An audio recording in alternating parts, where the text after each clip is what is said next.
Imvura yaguye mu kwezi kwa gatandatu uyu mwaka mu karere ka Rubavu yahitanye ubuzima bw'abatari bake, abandi basigara iheruheru kubera amazu, imyaka n'amatungo byatembanwe n'umugezi wa Sebeya wuzuye ugasandara mu baturage. Ibi byatumye n'ikiraro cya Kiribata gihuza umurenge wa Kanama na Nyundo muri centre ya Mahoko nacyo kigenda, bityo abaturage bakavuga ko kuba kidahari byabasize mu bwigunge.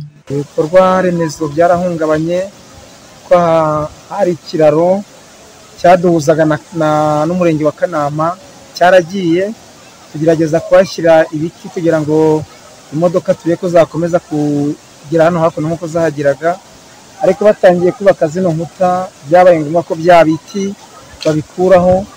Ubu turi mu bwigunge. Aha mureba hahoze hari isoko, ibirayi niho byaremeraga, ibijumba, ubucuruzi aha ngaha murabona ko baracuruzaga, ariko ikiraro kimaze gucika byararangiye.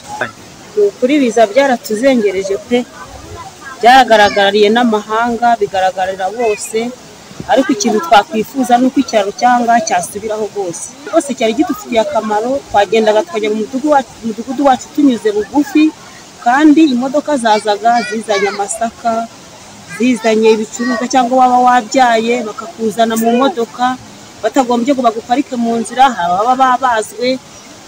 Ibyo birakwiye kuba bakugeza mu rugo. Mu gihe kuri ubu leta irimo kubaka inkuta ku nkombe z'uyu mugezi wa Sebeya mu rwego rwo kugabanya ubukana bw'amazi arenga inkombe zawo agasandara mu baturage, abaturage nabo barasaba ko iki kiraro cyasubizwaho ndetse hakajyaho ikiraro gikomeye cyanyuraho n'imodoka mu rwego rw'uko bashobora kubona uko bageza umusaruro wabo ku masoko, dore ko nta modoka cyangwa moto igikandagira muri aka kagari. Icyo twifuza nuko ikiraro cyasubiraho, be gushyiraho ikiraro cy'amaguru, bashyiraho ikiraro cy'imodoka.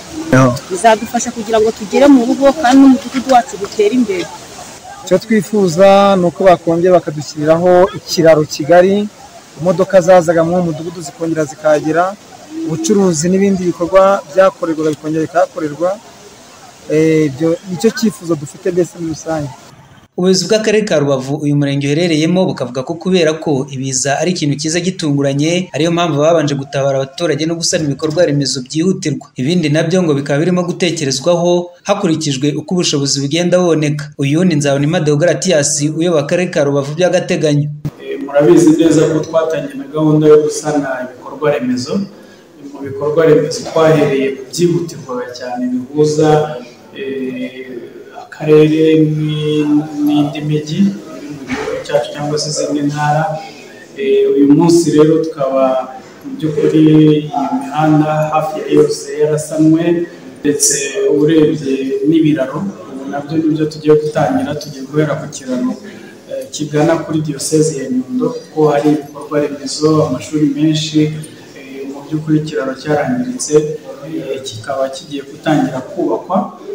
Kuri icyo kiraro rero cyo ku isoko rya Mahoko muri murenge wa Kanama kiduhuza n'umurenge wa Nyundo, nacyo kiri mu nyigo, ariko ndagira ngo mare impungenge abaturage bacu mu mirenge ya Kanama, Nyundo, Rugerero. Ibikorwa remezo bikumira umugezi wa Sebeya ndetse ibiraro, imihanda ni ibikorwa birimo kubaka, ariko ntabwo byubakwa mu kwezi kumwe, si ibikorwa by'umwaka umwe, kuko ubushobozi leta igenda ibutanga uko buboneka ni nako byubakwa. Imvura yaguye mu kwezi kwa Kamena uyu mwaka yateje imyuzure n'inkangu byatwaye abantu 130, hatembye kandi amazu, imyaka n'imirima by'abaturage, yangiza n'ibikorwa remezo bitandukanye. Mu kiganiro n'itangazamakuru, Minisitiri w'ibikorwa remezo Dr Nsanzimana Ernest nyuma y'ibi biza yavuze ko hakenewe miliyari 130 zo gusana ibyangirijwe nabyo, ni ukuvuga miliyari 39 zo gusana ibiraro, miliyari 25 zo gusana imihanda yo mu turere, na miliyari 41 zo gusana imihanda minini ihuza uturere n'imipaka. Rafiki Kabenga, Flash FM, i Rubavu.